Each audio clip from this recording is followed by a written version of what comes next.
ഇങ്ങനെ നീ ചെയ്യാം പൈസ കുറെ അങ്ങനെ ചെലവാകുന്നല്ലാതെ കണക്കൊന്നും ശരിയാവട്ടെ. അതിന്റെ എല്ലാത്തിന്റെ മാത്സ് എന്റെ അടുത്ത് ഉണ്ട് പറ്റേ. എല്ലാത്തിന്റെ മാത്സ് എന്റെ അടുത്ത് ഉണ്ടാവും എന്നുള്ളത് അറിയാം. മാത്സ് അല്ല, മാത്സ് എന്ന് പറഞ്ഞ കണക്ക്. അതിന്റെ എല്ലാത്തിന്റെ കറക്റ്റ് കണക്കിന്റെ അടുത്ത് ഉണ്ട്. അന്റെ അടുത്തുള്ള കണക്കൊണ്ട് തന്നെ എനിക്ക് ചെലവ് കൂടുതൽ.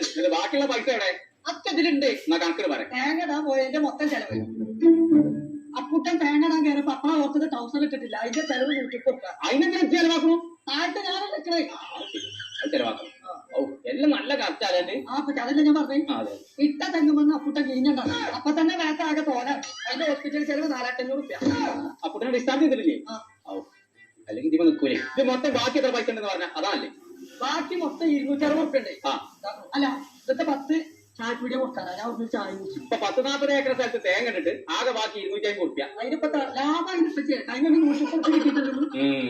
ഇങ്ങനെ പോയാൽ നടക്കൂല. അക്കൗണ്ടന്റിന് നടക്കണം, അല്ലാതെ നടക്കൂല. പേര് നഷ്ടമാണ്. അങ്ങനെ പറയേണ്ട ഞാനെല്ലാം അക്കൗണ്ടിങ് പഠിച്ചോളാം. അതിന് +2 പാസ്സായിട്ടുള്ളൂ. മാർക്കൊന്നും ഇല്ല. എനിക്ക് എനിക്കൊണ്ടാ സീറ്റ് കിട്ടണം. അതൊക്കെ എനിക്ക് എല്ലായിടത്തുനിന്നും കിട്ടും. ഇതാക്കണം ഇവിടെ ഒരു സീറ്റ് കഴിഞ്ഞെടുക്കണം. എനിക്ക് ആ സീറ്റ് തന്നെ കിട്ടുള്ളൂ. എനിക്ക് സീറ്റ് അന്വേഷിച്ച് നടക്കാൻ എന്റെ ചെരുപ്പിൽ ഓട്ടം പോകും. അത് പറഞ്ഞപ്പോ അതിന്റെ ചെലവ് ഞാൻ എത്തിച്ചത്. ഇപ്പൊ ഇതിന്റെ ചെരുപ്പ് തേഞ്ഞത് 99 ഒന്ന് പറഞ്ഞു. തേങ്ങ തന്നെ ഓട്ടം കൂടാതെ